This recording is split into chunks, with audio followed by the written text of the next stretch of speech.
यहाँ पर आपको बताते चले 230 में से 228 के रुझान निकलकर सामने आए हैं। बीजेपी 129 के साथ यहाँ पर बड़ी बढ़त हासिल कर चुकी है। पिछले बार के मुकाबले 20 सीटें ज्यादा यानी कि प्रचंड तरीके से अपनी सरकार बना रही है। किंतु परंतु की अब कोई जगह कम से कम अभी तक के रुझानों में भारतीय जनता पार्टी के लिए मध्य प्रदेश को लेकर कतई नहीं रह गई है। लेकिन शशि जी, एक जल्दी से सवाल मैं पूछना चाहूंगी। कैलाश विजयवर्गीय की ओर से कहा गया सामूहिक नेतृत्व में चुनाव लड़ना है, कौन होगा मुख्यमंत्री आला कमान फैसला करेगा। और आला कमान, जब शिवराज जी को लेकर सवाल पूछा गया, कहा कि आला कमान तो किसी से नाराज नहीं है, उसके पास टाइम कहाँ है नाराज होने की। तो ये कैलाश विजयवर्गीय ये तंज कस रहे हैं, कॉम्प्लीमेंट दे रहे हैं, क्या बोलना चाह रहे हैं शिवराज जी को लेकर? चित्रा, ये बड़ा राजनीति की उलटबाजी है। अगर यही रिजल्ट अप्रत्याशित थे तब तो शिवराज सिंह चौहान को किनारे करना चाहिए था। अब जब शिवराज का नाम नहीं लिया गया, शिवराज को अलग किया गया, तो जाहिर है कम से कम मध्य प्रदेश में 4 ऐसे नेता हैं जो मुख्यमंत्री पद के दावेदार हैं। हाँ। और ये बात तो होगी होगी कि भाई अब ये हटाए जाए तो क्या होगा, क्योंकि इनके चेहरे पे चुनाव नहीं लड़ा गया, मोदी जी के चेहरे पे चुनाव लड़ा गया, 8 ऐसे लोगों को लड़ाया गया जो केंद्र की राजनीति करते थे। तो मुझे अगर शिवराज हटाए जाते हैं तो मुझे लगता है बहुत जस्टिस नहीं होगा उनके साथ। बिल्कुल। पर ये बात जरूर है कि कहीं न कहीं ये हवा में है और हमारे मन में भी उत्कंठा है कि बीजेपी आला कमान फैसला लेगा तो क्या लेगा और उसका रैशनल क्या होगा। विनोद अग्निहोत्री जी, आपके पास आते हुए, आचार संहिता लागू होने के बाद शिवराज सिंह चौहान की ओर से 165 सभाएं की गई, एक दिन में 12-13 दौड़ कर की। उनकी ओर से कहा, मतलब मैंने खुद देखा है उनके साथ हेलीकॉप्टर से अलग अलग हिस्सों में जाकर मैंने उनके साथ चुनावी सभा कवरेज की। तो दौड़ के वो एक से दूसरी जगह जाते थे। उनकी डिमांड बहुत ज्यादा थी। लाडली बहना योजना शिवराज सिंह चौहान की, जिसकी वजह से 10% महिलाओं ने ज्यादा वोट किया है, भारतीय जनता पार्टी को पुरुषों के मुकाबले भी ज्यादा वोट दिया है। तो आपको लग रहा है कि आला कमान की ओर से फैसला किया जा सकता है अब शिवराज को लेकर, या जैसा कि जेपी नड्डा पहुंच गए थे कल ही वहां पर बधाई देने के लिए, मुस्कुराते हुए तीनों नेताओं की तस्वीरें सिंधिया जी की, शिवराज जी की और उनके सामने आई, तो स्थिति जस की तस रहेगी? देखिए, ऐसी स्थिति में शिवराज जी को दरकिनार करना बड़ा मुश्किल होगा आला कमान के लिए। लेकिन आला कमान तो आला कमान होता है ना, इसीलिए आला कमान कहा जाता है कि आला कमान कोई भी फैसला, चाहे कांग्रेस पार्टी का आला कमान हो चाहे बीजेपी का आला कमान हो, तो कोई भी फैसला ले सकता है। लेकिन मुझे लगता है कि अगर ऐसा फैसला लेता है आला कमान भारतीय जनता पार्टी का, तो शायद वो दीर्घकालिक स्थिति में भाजपा के अनुकूल नहीं होगा।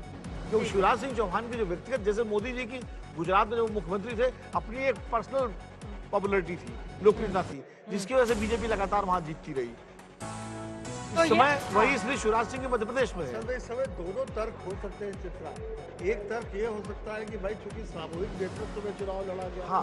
हमने केंद्र को चेहरे में रखा, प्रधानमंत्री को केंद्र में रखा और 8 लोगों को चुनाव अलग अलग हिस्सों में लड़ाया गया।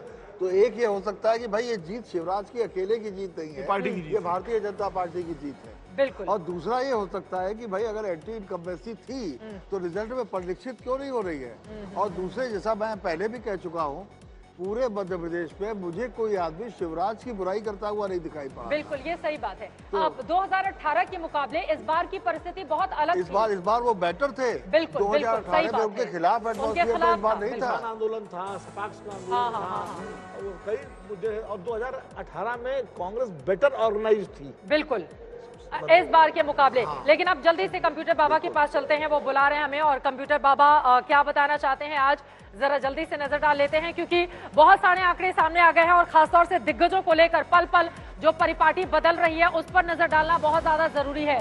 कंप्यूटर बाबा के अब तक के आंकड़े क्या कहते हैं, खासतौर से देख लेते हैं राजस्थान को लेकर, जहां पर आंकड़ा एक बार फिर से परिवर्तित हो गया है।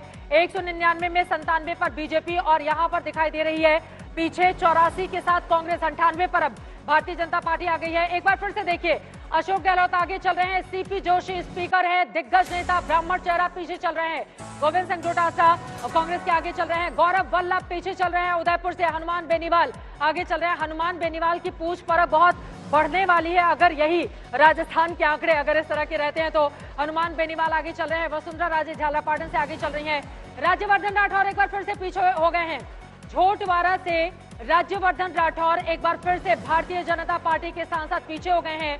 अभिषेक चौधरी कांग्रेस पार्टी के आगे हो गए हैं। युवा चेहरा है, एनएसयूआई राज्य प्रमुख है अभिषेक चौधरी, इस वक्त आगे हो गए हैं। और राज्यवर्धन राठौर शुरू में भी एक बार पीछे थे और फिर से एक बार पीछे यहां पर हो गए हैं।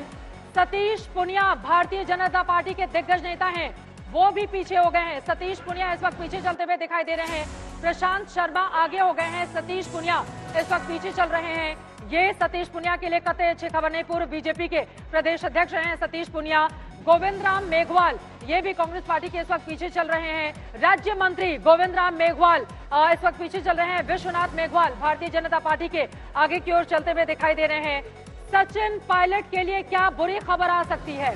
सचिन पायलट के लिए अच्छी खबर टोंक राजस्थान से कतई सामने नहीं आ रही है। और आज तक एक्सिस माई इंडिया ने जो एग्जिट पोल भी आपके सामने रखा था, आपको बताते चले कि उसमें सचिन पायलट को लेकर हम सब ने देखा था कि किस तरह से सचिन पायलट जो गुर्जर वोट है वो बढ़ता हुआ दिखाई दे रहा था। तो सचिन पायलट के लिए भी अच्छी खबर निकलकर सामने नहीं आई है। तो कंप्यूटर बाबा लगातार आप तक जानकारी पहुंचाते रहेंगे।